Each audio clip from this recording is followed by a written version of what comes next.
अगर आप ब्लाउज की कटिंग सीखना चाहते हैं और कोई बहुत ही सबसे सरल ब्लाउज की कटिंग आप ढूंढ रहे हैं तो ये वीडियो आपके लिए परफेक्ट है। ये पुराने ब्लाउज से लिया गया नाप है जिसमें लंबाई 13.5 इंच की, चेस्ट 32 इंच का, कमर 28 इंच, शोल्डर पुराने ब्लाउज पर 9 इंच का है, सामने का गला 6 इंच, पीछे गला 9 इंच, आस्तीन की जो लंबाई है वो 4 इंच की है, गोलाई इसमें 10 इंच की है, आर्म होल 14 इंच रहेगा और डॉट पॉइंट 9.5 इंच। अगर आप किसी भी ब्लाउज का परफेक्ट कटिंग करना चाहते हैं तो आपको इतने नापों की आवश्यकता पड़ती है। नाप किस प्रकार से लिया जाता है पुराने ब्लाउज से, ये आपने पिछली वीडियो में देखा ही है।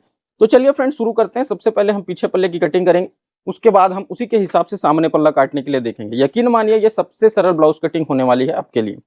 यहाँ पर देखिए एक सीधा निशान सबसे पहले लेंगे ऐसे, उसके बाद लंबाई नापेंगे। तो ये जो लाइन लिया है यहीं से हम लंबाई नापेंगे। लंबाई में 1 इंच का मार्जिन जो है वो कॉमन रहेगा हर एक साइज के लिए, हर एक ब्लाउज पैटर्न के लिए। तो 13.5 लंबाई चाहिए तो सीधा 14.5 का मार्क आपको पीछे पल्ले के लंबाई के लिए कर लेना है। उसके बाद स्केल लेंगे और इस निशान को भी सीधा इस प्रकार से मिला लेंगे। ये वही लाइन होती है जहां पर आप शोल्डर का मेजरमेंट लेते हैं। अब गौर करने वाली बात यह है कि पुराने ब्लाउज के नाप में शोल्डर 9 इंच आया। क्यों 9 इंच आया? क्योंकि पीछे का गला आप देख सकते हैं डीप है 9 इंच का। तो इसमें सीधा सीधा शोल्डर पर आप 1 इंच का मार्जिन देंगे। जैसे 9 है तो उसको 10 कर लेंगे और 10 का जो हाफ होता है वो होता है 5 इंच। तो ये 5 इंच का मार्क यहाँ लगाएंगे और एक बार नीचे आकर के यहाँ पर लगाएंगे। तो दो जगहों पर आपको ये मार्क लगाना है। स्केल से इस निशान को भी सीधा लेकर के आ जाना है। अब यहीं पर हम आर्म होल का सीधा निशान नापेंगे। तो ये जो निशान हम नापेंगे ये 5 इंच, 5.25 इंच अप्रॉक्स इस प्रकार से नापेंगे, क्योंकि डीप गला है, शोल्डर भी इसमें कम है। तो 5 इंच नापने के बाद इस निशान को हम सीधा इस तरीके से आगे बढ़ा लेंगे। अब उसके बाद जो है यहाँ पर आप चेस्ट का मेजरमेंट लेंगे। चेस्ट है आपका 32, तो इसका चौथा हिस्सा होगा 8 इंच और 1.5 इंच का इसमें सिलाई मार्जिन आपको अलग से देना है। ध्यान रखना किसी भी प्रकार की अलग से लूजिंग देने की आवश्यकता नहीं है, क्योंकि ये पुराने ब्लाउज से लिया गया नाप है। तो डायरेक्ट चौथा हिस्सा और 1.5 इंच का मार्जिन। कमर पे आएंगे, 28 इंच का कमर है, इसका चौथा हिस्सा होगा 7 इंच।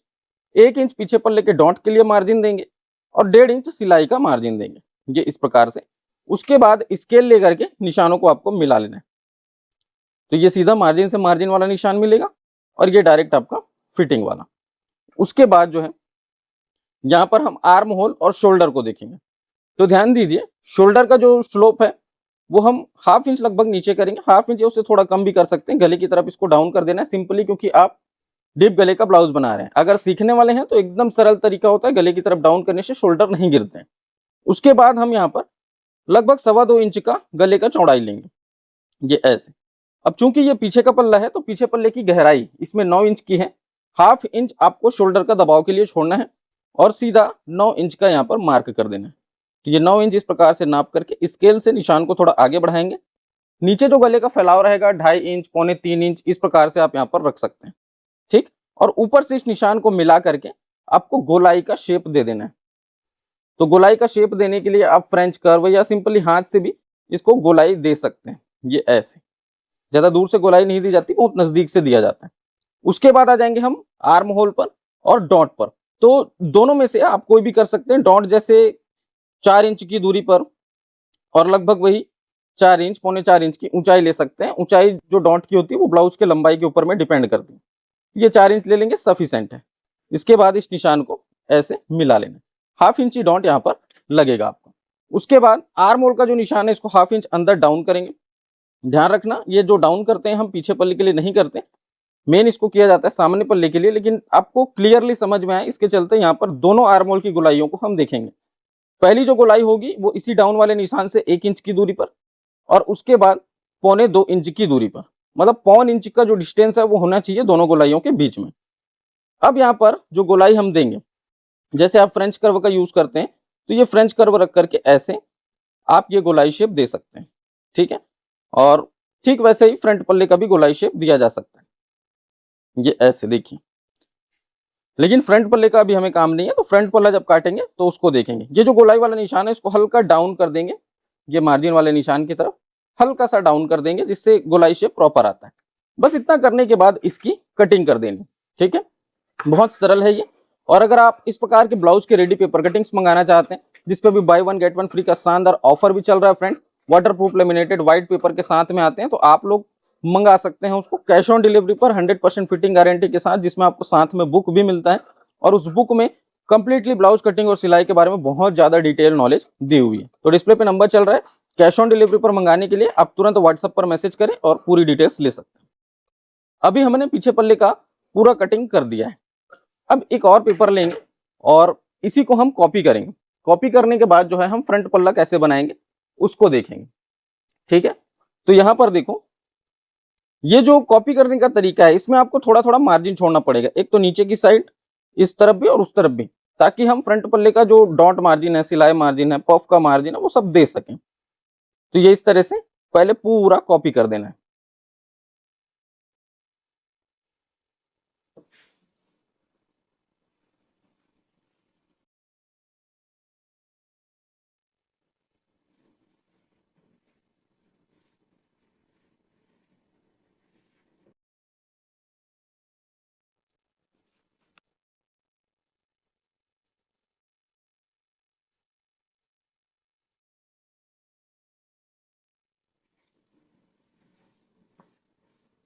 तो आपने देखा हमने एज इट इज कॉपी कर दिया है। कॉपी करने के बाद हमने केवल इसमें आर्म होल का जो निशान है उसको फ्रंट पल्ले के हिसाब से किया है, बाकी कुछ और नहीं किए हैं।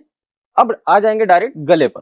तो जो गले का शेप है वो बनाने के लिए 1/2 इंच यहाँ पर भी मार्जिन छोड़ेंगे। गले की जो गहराई रहेगी वो आएगी आपकी अप्रॉक्स 6 इंच। तो ये 6 इंच का मार्क इस तरीके से करना है। स्केल लेकर के इस निशान को हम आगे बढ़ाएंगे और उसके बाद जो है यहाँ पर भी नीचे गले का फैलाव लगभग 2.25 इंच 2.5 इंच इस तरीके से देना, क्योंकि ऊपर गले का फैलाव 2.25 हमने ले रखा है, जो कि फ्रंट पल्ला बैक पल्ला दोनों के लिए कॉमन रहता है। अब यहाँ पर भी सिंपल गोल गले का शेप इस प्रकार से दे देना है, ठीक है। अब डॉट, सिंगल डॉट ब्लाउज है, केवल एक डॉट के सहारे ये ब्लाउज रहता है। डॉट का जो पॉइंट है वो 9.5 इंच पर है, ठीक है।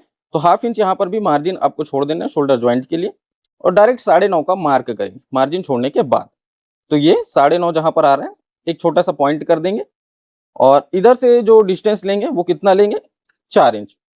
तो ये 4 इंच, 3.25 इंच इस प्रकार से लिया जाता है दोनों डॉट की आपस में बीच की दूरी। अगर आपने नाप रखी है तो बहुत अच्छी बात है, नहीं नापे तो 4 इंच पर छोटी साइजों में ले सकते हैं। यहाँ पर भी 4 इंच का मार्क करेंगे ऐसे और स्केल से इस निशान को मिला लेंगे। ये देखिए, अब जैसे ही हमने ये निशान मिलाया उसके बाद आप ध्यान रखना यहाँ पर 1 इंच डाउन आकर के एक मार्क करेंगे, इस निशान को आगे बढ़ा लेंगे ऐसे। अब 1 इंच अंदर डाउन करना है, ये वाला शेप देखिए, ये जो लाइन है इसको आप 1 इंच अंदर डाउन कर देंगे। डाउन किए उसके बाद हम यहाँ पर पफ क्रिएशन के लिए लेंगे। तो सिंगल डॉट ब्लाउज है, छोटी साइज है, 3 इंच सफिशिएंट रहेगा। तो इस डाउन वाले निशान से 3 इंच की दूरी पर एक मार्क करना है। उसके बाद ये वाला जो आपका निशान है इसको सीधा ऐसे मिला लेना है। अगर राउंड में पफ देना चाहते हैं तो इस सिलाई को या इस निशान को आप हल्का सा राउंड इस तरीके से कर सकते हैं। ये देखिए, थोड़ा अंदर डाल दिए, थोड़ा सा बाहर, इस प्रकार से निकाल करके ये शेप दिया जा सकता है। उसके बाद जो है यहाँ पर नाप करके देखना, ये अप्रॉक्स कितना आ रहा है, 5.5 इंच। तो यहाँ पर भी 5.5 आना चाहिए, ताकि सिलाई करेंगे तो जोड़ने पर छोटा बड़ा ना हो। तो ये पहले ही नाप लेंगे ताकि बाद में छोटा बड़ा बिल्कुल ना हो। अब क्या करेंगे, देखो अब आपको डॉट का मार्जिन देना है। आपने 3 इंच का क्या किया, डॉट लिए और इसके लिए आपको मार्जिन देना है। तो 1 इंच का जो मार्जिन है वो पीछे पल्ले का ऑलरेडी है हमारे पास, ये देख सकते हो पीछे पल्ले का डॉट। जब हमने इसको कॉपी किया तो ये मार्जिन भी कॉपी हो गया, तो बच गया 2 इंच। तो वो 2 इंच की मार्जिन सीधा उस साइड में दे देंगे, सिंपली, कोई दिमाग लगाने की आवश्यकता नहीं, सीधा 2 इंच का मार्जिन यहाँ पर दे देंगे ऐसे। और उसके बाद उसको ऊपर से मिला लेंगे, ठीक, क्योंकि ऊपर यहाँ पर कोई भी आपको मार्जिन देने की आवश्यकता नहीं। बस इतना ध्यान रखना कि ये आपका आर्म होल वाला जो निशान है वो 0.25 इंच ऊपर की तरफ सरकेगा। क्यों सरकेगा, क्योंकि डॉट लगने के बाद ये छोटा बड़ा हो जाता है। तो 0.25 इंच जब आप ऊपर सरका देंगे ना इसको, तो ये बिल्कुल भी छोटा बड़ा नहीं होगा। बस इतना ध्यान रखना, 0.25 इंच ऊपर सरकाने के बाद इसको मिला देना है डायरेक्ट यहां से। तो ये पीछे पल्ला ले सकते हैं मिलाने के लिए, या फिर सीधा स्केल लेकर के भी इसको मिलाया जा सकता है, कोई प्रॉब्लम नहीं है। ये देखो, तो ये डॉट लगने के बाद बिल्कुल बराबर आएगा। ये यहाँ पर इस तरह से मार्क करना है और इसको मिला देना है ऐसे। अब स्केल से इस तरफ के जो निशान है उनको भी हम मिला लें और इधर चाहे तो हुकाई पट्टी के लिए थोड़ा सा अलग से मार्जिन, एकदम नॉमिनल मार्जिन जो जिसमें पट्टी फिट हो जाती है, 0.25 इंच का दे सकते हैं ऐसे। बस इतना रहता है फ्रेंड्स सिंगल डॉट ब्लाउज की जो सिलाई है वो, इससे ज्यादा और कुछ नहीं रहता है। तो इसकी कटिंग करते हैं फटाफट से। देखिए, ये इस तरीके से कटिंग करना है। और जैसा मैंने कहा, अगर आप लोग पेपर कटिंग्स वगैरह मंगाना चाहते हैं, डिस्प्ले पे हमारा व्हाट्सअप नंबर चल रहा है। अभी बहुत ही शानदार ऑफर है, बाय 1 गेट 1 फ्री का। वाटरप्रूफ पेपर्स में मिलता है व्हाइट कलर के 170 GSM पेपर पर, तो आप लोग उसको मंगा सकते हैं। ड्रेसेस के भी पैटर्न्स मंगा सकते हैं, वो ब्राउन पेपर पे अवेलेबल होते हैं। साथ में आपको बुक मिलता है जिसमें पूरी गाइडेंस दी हुई है टेलरिंग की, किस प्रकार से कटिंग करेंगे, कैसे सिलाई करेंगे, सब कुछ उसमें ऑलरेडी बताया हुआ है। तो जब तक हम बात कर रहे हैं तब तक ये कटिंग आपका हो जाएगा और उसके बाद हम लोग स्लीव्स की कटिंग किस तरीके से करना है उसको भी समझेंगे। तो ये देखिए, ये हमारा फ्रंट पल्ला कट गया। अब देखो, एक चीज जो मैं आपको समझा रहा था कि ये डॉट लगने के बाद क्या होता है, थोड़ा सा छोटा बड़ा होता है, तो वो अब नहीं होगा। 1.25 इंच हमने क्या कर दिया है, ऊपर चढ़ा दिया आर्म होल शेप को। तो उसको एक बार प्रैक्टिकली देख लेंगे ताकि आपको समझ में आए। ये देखिए, हमने डॉट को काट दिया पूरा। अब पीछे पल्ला लेंगे, ये आपका पीछे का पल्ला है और ये फ्रंट का पल्ला है। ये देखो, अभी छोटा बड़ा दिख रहा है। जैसे ही डॉट लगेगा, ये वाला जो डॉट की सिलाई आप लगाएंगे इस तरीके से, उसके बाद ये एकदम बराबर आएगा आर्म होल पर, ये देख सकते हैं। फिर ये कुछ भी छोटा बड़ा नहीं होगा। मान लो फिर भी आपसे हो गया, बिगिनिंग स्टेज पर है, तो थोड़ा बहुत छांट सकते हैं। कैसे क्या करना है वो सिलाई में मैं आपको बताऊंगा, ठीक है। एक एक चीजें गाइड करते हुए चलेंगे, बस आप वीडियोस को ध्यान से देखते रहिए, 90 डेज चैलेंज के साथ जुड़े रहिए। और अभी हम लोग देखते हैं स्लीव्स की कटिंग। तो स्लीव छोटा सा है, बहुत ज्यादा बड़ा पेपर हमको लगेगा नहीं, तो इसको हम पहले डबल फोल्ड करेंगे। ये छोटा सा पेपर हमने स्लीव कटिंग के लिए लिया हुआ। डबल फोल्ड करने के बाद सबसे पहले एक सीधा निशान, ये देखिए, और उसके बाद एक और सीधा निशान, 1/2 इंच का मार्जिन छोड़ के इसको काट देंगे बराबर। 1/2 इंच का जो मार्जिन हमने छोड़ा है, ये अस्तर पलटाने के लिए या पाइपिंग वगैरह लगाना है और कुछ, तो उसके लिए। अब हम यहाँ पर लंबाई लेंगे। लंबाई कितनी है, 4 इंच की। तो जो 4 इंच लंबाई है उसमें 1/2 इंच मार्जिन और डालेंगे, क्योंकि शोल्डर ज्वाइंट के लिए हमें मार्जिन चाहिए। तो 4.5 का सीधा मार्क यहाँ कर देंगे और 4.5 का यहाँ पर, दोनों को मिला लेंगे बराबर, ये ऐसे, ठीक है। मिलाने के बाद यहाँ पर हम गोलाई नापेंगे। गोलाई हमारी 10 इंच की है, तो उसका हाफ होगा 5, और 1.5 इंच चूंकि चेस्ट पर हमने मार्जिन दिया, तो 1.5 इंच यहाँ पर भी मार्जिन देना होगा। उसके बाद 2.5 इंच, 2.25 इंच लगभग डाउन आएंगे, एक मार्क करेंगे और ये वाला जो निशान है इसको सीधा इस तरह से मिला लेंगे। अब छोटी आस्तीन है तो 2 फार्मूला होता है। गोलाई से 1 इंच बढ़ करके आर्म होल को लिया जा सकता है। जैसे यहाँ पर गोलाई आपकी 4 इंच है ना, सॉरी 5 इंच है, तो यहाँ पर 6 इंच का मार्क कर सकते हैं डायरेक्ट ऐसे, और 1.5 इंच का सिलाई मार्जिन यहाँ पर भी कॉमन रहेगा। दूसरा तरीका क्या है आर्म होल नापने का, अगर आपके पास आर्म होल की गोलाई है तो गोलाई आपकी 14 इंच है, तो डायरेक्ट 7 इंच का इस तरह से मार्क लगा के 1.5 इंच का मार्जिन दे देंगे। दोनों में परफेक्टली सिव आ जाता है, उसमें कोई प्रॉब्लम नहीं होगी। तो ये इस प्रकार से इसको मिला लेंगे और उसके बाद स्लीव का जो शेप है उसको देंगे। तो यहाँ पर देखिए, लगभग 2.25 इंच की जो दूरी होती है वहां से हम ये राउंड शेप देना चालू करेंगे। चूंकि छोटा स्लीव है तो 2.25 इंच से देके ये इस प्रकार से इसको मिलाना है। और यहीं पर होता है फ्रंट पल्ले की गहराई। तो स्लीव में भी गहरा रहता है फ्रंट का पल्ला, तो इसके लिए आप क्या करेंगे, ये देख लेना डिस्टेंस कितना है, 5 इंच का है, तो हाफ करने पर 2.5 इंच, और यहाँ पर आपका 2.5 इंच के पास जो सेंटर है वो लगभग 1 इंच या 1.25 इंच तक आपको गहरा रखना है। यही वो जगह होता है जहाँ पर सबसे ज्यादा गहराई होती है। तो इसको इस प्रकार से ला करके ये शेप आपको दे देना, ठीक। और अब इस स्लीव की कटिंग करते हैं।